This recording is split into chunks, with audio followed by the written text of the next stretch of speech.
starting with Air Force and Army. The battle for the commander-in-chief still ongoing, and this will play a part in it. This game, Air Force Army. Air Force 7-point road favorites, 40 the total in this game. As much as I love this Air Force team, Conor Mack, I'd pump the brakes on laying 7. I mean, we saw in the previous, matchup this year in the battle for the Commander-in-Chief trophy when Air Force played Navy. They were 14-point favorites in that game at home, and they were life and death to win that game straight up. They won 13-10. There's just something about when the service academy teams play each other, you just know each other so well. You know what's coming. It's going to be a heavy dose of the triple option. You've got to be assignment sound in your blocking and in your run defense, your run support. As a result, it's hard for these teams when they play head-to-head, whether it's Air Force versus Army, Air Force versus Navy, Army versus Navy.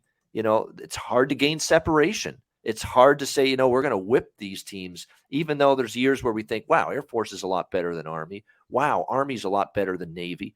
And yet somehow, some way, we end up in tight ball games more often than not. So, and Army don't look now, but they're starting to get that offense cranked up the last couple weeks. Colgate, you can throw that out, and ULM's not got a very good defense. I will give you that, but 48 points. They're starting to get that that triple option offense working the way they expected to.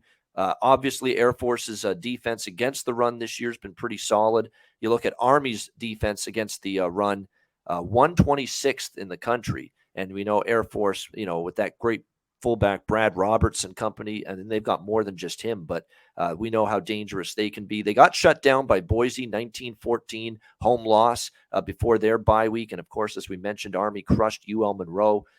This is a game where I'd lean Army just because of the nature of this matchup, where it seems like we get a lot of close games. And you look at head-to-head the last 4 years, Army, Air Force, Conor Mack, 3-point game, 4-point game, 3-point game, 7-point game last year that went to overtime, which Army won. So hard to lay 7 with Air Force, in my opinion. I'd lean Army in this one. We know it's been an under-series history, even though it seems like there should be some big plays in the run game, especially from Air Force, considering how bad Army's defense has been. But I've learned my lesson. You don't bet overs when it's the service academies playing each other. You just don't do it. So lean Army here. What do you think, Conor? Yeah, it doesn't seem to matter. Even last year, that lowest total on that one, whatever, what was it, 30, still stayed under.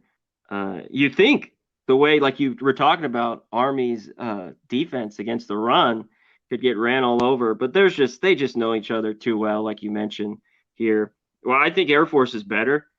No way. So I would lay the points with them. I take Army in this one too. Just a classic game, just slugfest back and forth. You ran through it. I went to those scores last night. They're always close within a touchdown. So you're going to give me a touchdown here? Yeah, I lean Army.